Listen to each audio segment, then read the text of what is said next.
you are not stuck. That feeling of being trapped, of running in place while the rest of the world just moves on, that isn't because of your job or your past or your circumstances. That feeling is an agreement. It's a choice. You say you want peace, but your mind is a raging storm. You say you want success, but your habits, they're practically engineered for failure. You say you want love, but you keep pushing it away. And every single time you fall back into that same old pattern, there's a question that echoes in the quiet moments, isn't there? Why do I keep doing this to myself? And there it is. That's the truth that sits at the very heart of the struggle. See, there's a part of you, a deep, primal, hidden part, that is absolutely terrified of the very thing you say you want. It's committed to the familiar pain over the unknown possibility of your own strength. It's loyal to your old wounds, not your future self. The great obstacle blocking your path to everything you want in life, it's not some external force. Brianna Wiest's work reveals a life-altering truth. The mountain is you. And this changes everything. Because if you are the mountain, then that means you are also the climber. You are the path. And you are the only one who can decide whether to stay shivering at the bottom, complaining about the cold, or to finally begin the climb. So our first realization on this climb is a pretty radical one.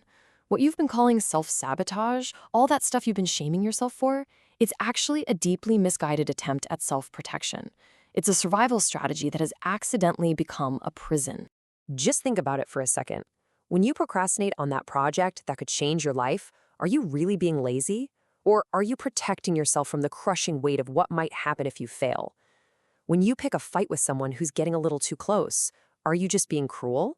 Or are you protecting yourself from that agonizing pain of abandonment you've known before? See, your mind isn't wired for your happiness. It's wired for your survival.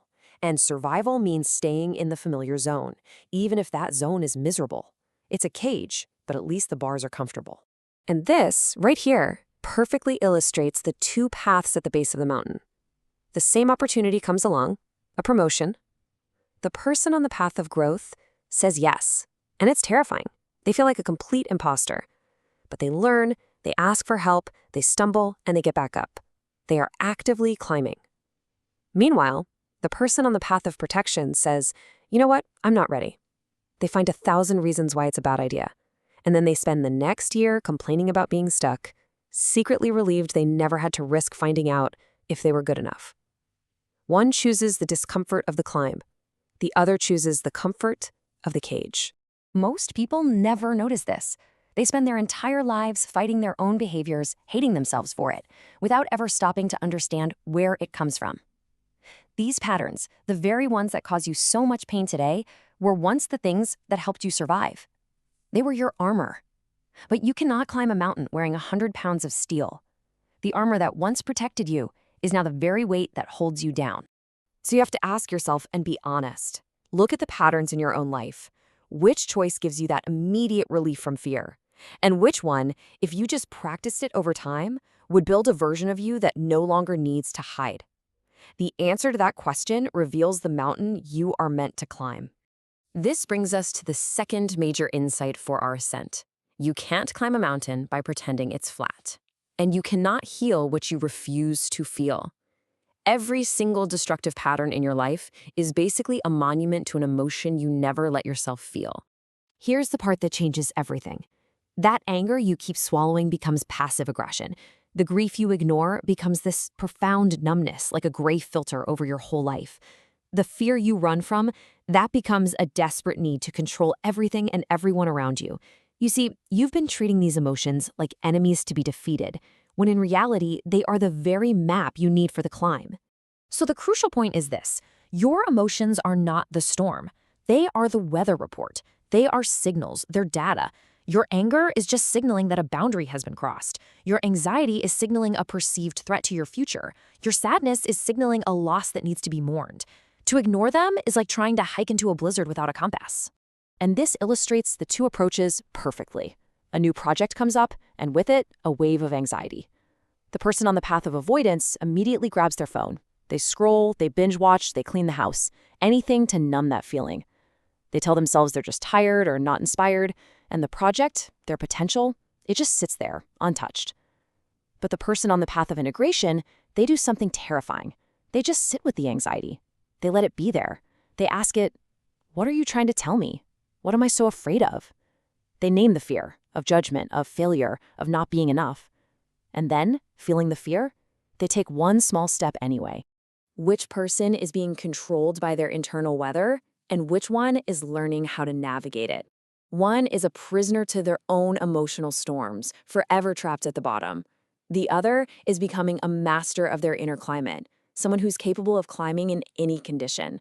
The moment you stop running from discomfort is the moment you reclaim the power it has over you. This brings us to the third principle, and this is where the climb really begins. Not with some giant leap, but with a single intentional step. You see, identity is not something you have, it's something you build, and you build it through the small, repeated actions you take every single day. Every action you take is like casting a vote for the type of person you wish to be. Every single time you hit the snooze button, you cast a vote for I am someone who delays. Every time you get up anyway, you cast a vote for I am disciplined. Every time you avoid a difficult conversation, you vote for I am passive. And every time you speak your truth, you vote for I am courageous. The mountain isn't conquered in a day. It's conquered by thousands of these tiny little steps that together create an undeniable ascent. This couldn't be clearer than in the example of someone who wants to be a writer. The idea haver spends years talking about the amazing book they're going to write. They buy the fancy notebooks, they wait for a lightning bolt of inspiration to strike. They are literally waiting to feel like a writer before they write. But the action taker, they just write. 300 words a day. Most of it is terrible. It doesn't matter. With each session, they are casting a vote. They are building a body of evidence.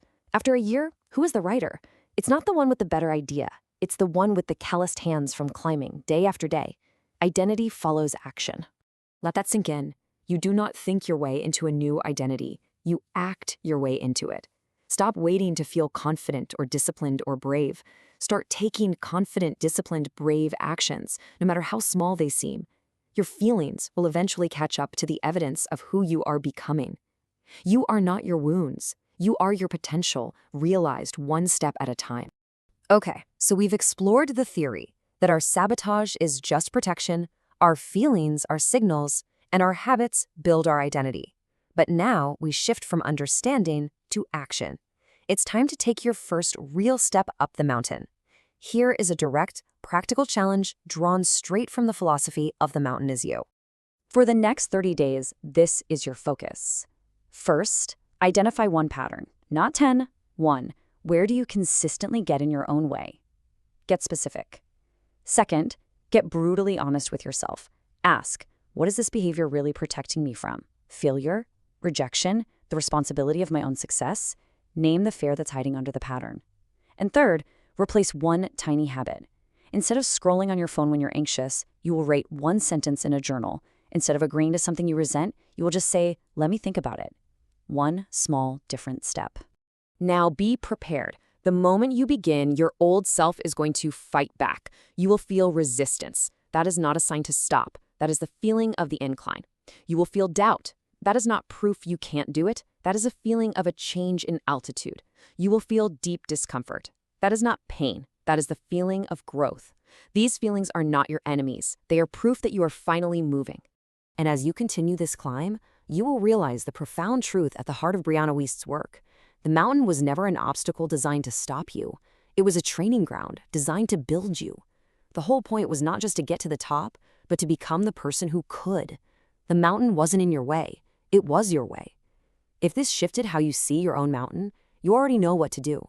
Commit to your own ascent. And for more tools for the climb, subscribe, because your potential is not a destination, it's a direction.